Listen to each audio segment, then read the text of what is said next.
I didn't feel that was where our people needed to be at. And we had enough images of us being drug dealers and, degenerates and unhumanly. I didn't want to contribute to that. Celebrities getting blacklisted isn't a new thing in Hollywood, but the reasons these celebrities' names get to the list may come as a shock to their fans. Hollywood isn't all about the glitz and glamour fans think it's about, because the things that go down behind the scenes are quite sickening. It's like a tradition in the industry that actors and actresses have to dance to certain people's tunes to get by. These people are called the industry's gatekeepers, or better still, the Hollywood elites. So having a sturdy career in the industry and holding on to it for a long time is up to these so-called gatekeepers. However, Wesley Snipes is on the list of one of the victims of Hollywood blacklisting saga. No one can deny the supremacy of the Blade franchise back when it premiered alongside its sequels, until now when it is regarded as a classic. The talented actor behind the successful portrayal of the character is Wesley Snipes. But as much as Wesley rocked the 90s and the early 2000s, it all became history after some time. Fans can't help but wonder what happened to the talented actor behind the scenes. This video will be shedding light on the spiral downward of the actor and his partial exit from the Hollywood scene. While Wesley Snipes has a big name who could beat his chest for his good jobs and even charge millions of dollars back in the day for roles offered, he was soon met with some unfortunate incidents that took all these flexes away from him. Wesley's first controversy in the Hollywood scene was in 1991 when he was accused of stealing. What would make anyone think Wesley, who was bagging roles worth millions of dollars, wanted to steal what anyone had? Well, the incident was a situation that had to do with miscommunication.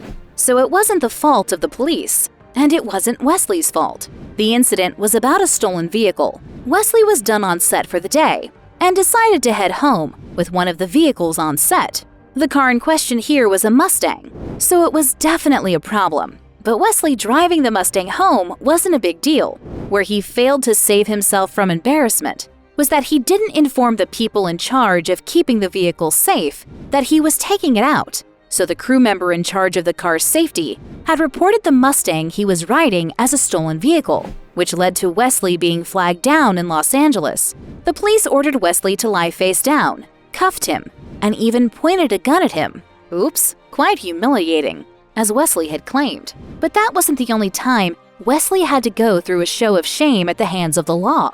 Another time Wesley's name was dragged for an unlawful occurrence was in 2006. Wesley was hit with one of the hardest law cases he has ever had to face in his life, after the IRS accused and charged him with fraudulently claiming income tax returns. But where it got shady was that Wesley seemed to pay the price of the consequence for 3 people instead of only him. To give you context, Wesley was in bed about the tax incident with his tax preparer and a tax law firm called the American Rights Litigators, owned by Eddie Kahn. Unfortunately for Wesley, he was the only one charged with the crime, not even the people in charge of the whole preparation and finalization of the tax payments. Anyway, Wesley wasn't ready to go down without a fight, so after he was sued for about $7 million, he also filed his own lawsuit against the IRS for not charging his co-perpetrators along with him. Wesley claimed in his lawsuit against the IRS that they were being unfair and also being major enablers of discrimination because they took out the heat only on him, who is a black man, and left out the other 2 because they are Caucasians. I thought it was rather strange to be a client and be lumped in with the conspirators, but, stranger things have happened in the world. Well, there's a lot more to what goes on in the legal world than people really know.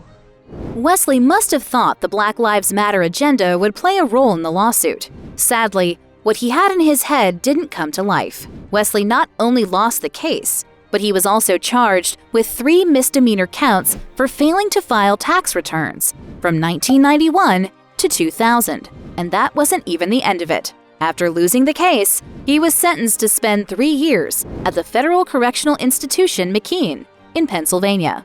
Developments in the Wesley Snipes tax evasion case. Today, the U.S. Marshal in Orlando ordered the actor to report to prison next week. This latest move comes 2 weeks after a similar order from a federal magistrate in Ocala.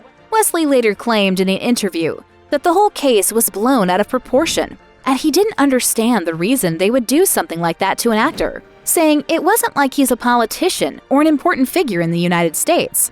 You know, the idea that they classified it as the biggest trial in the history of the... I thought, wow, am I really that important? You know, I make movies.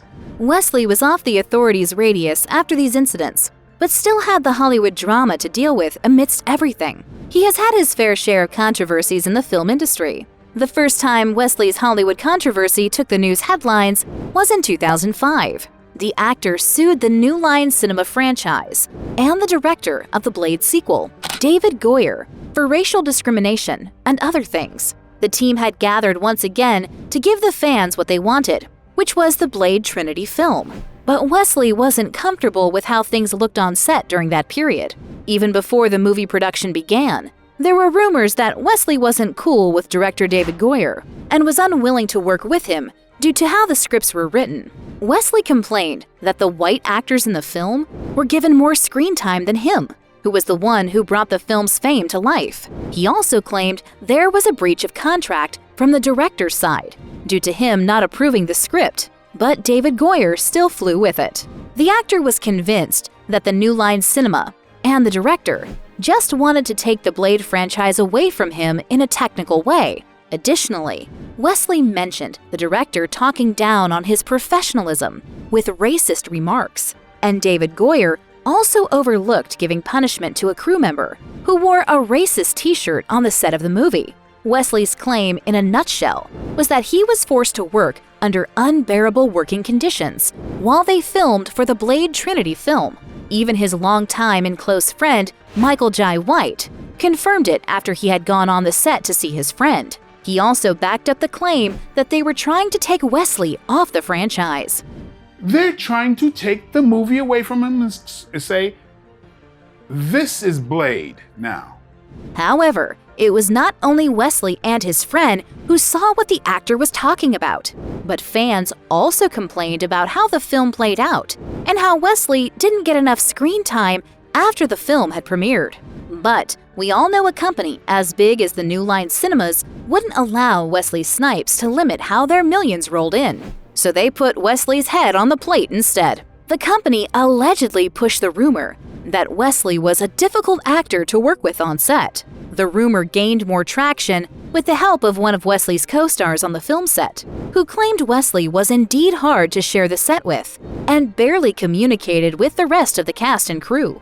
The co-star claimed Wesley didn't answer anyone who didn't call him Blade on the film set. He even went as far as claiming Wesley allegedly tried to strangle the director while the shooting of the film was ongoing due to a dispute they had.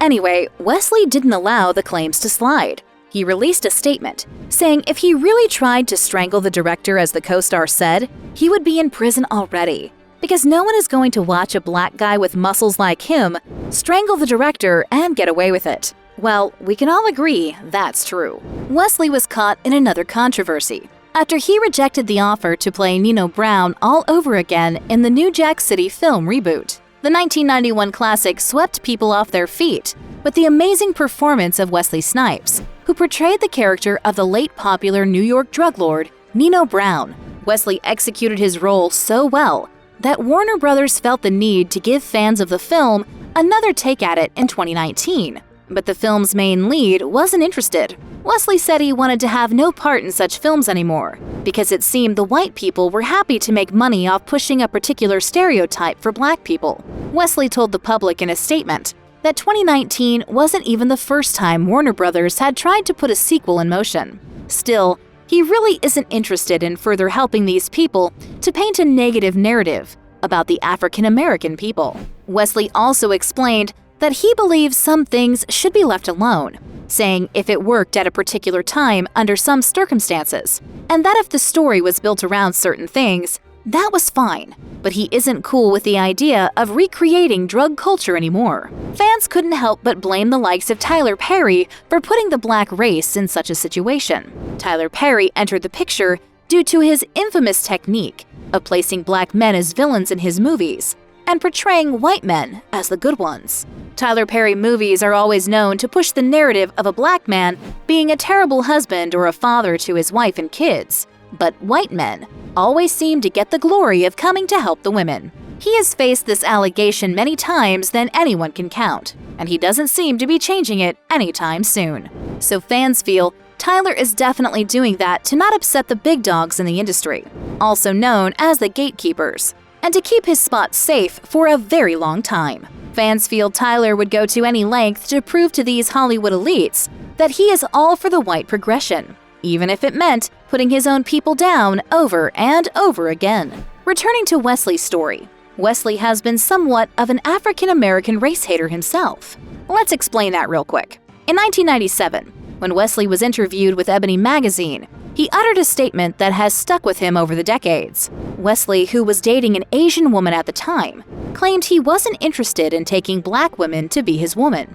Wesley told the magazine that black women don't like black men dating outside of their race, saying both the black males and females are wounded people, and they weren't interested in compromising anymore. Many black women struck Wesley off their list of favorite black actors when he concluded during the interview that he wasn't interested in coming home to argue.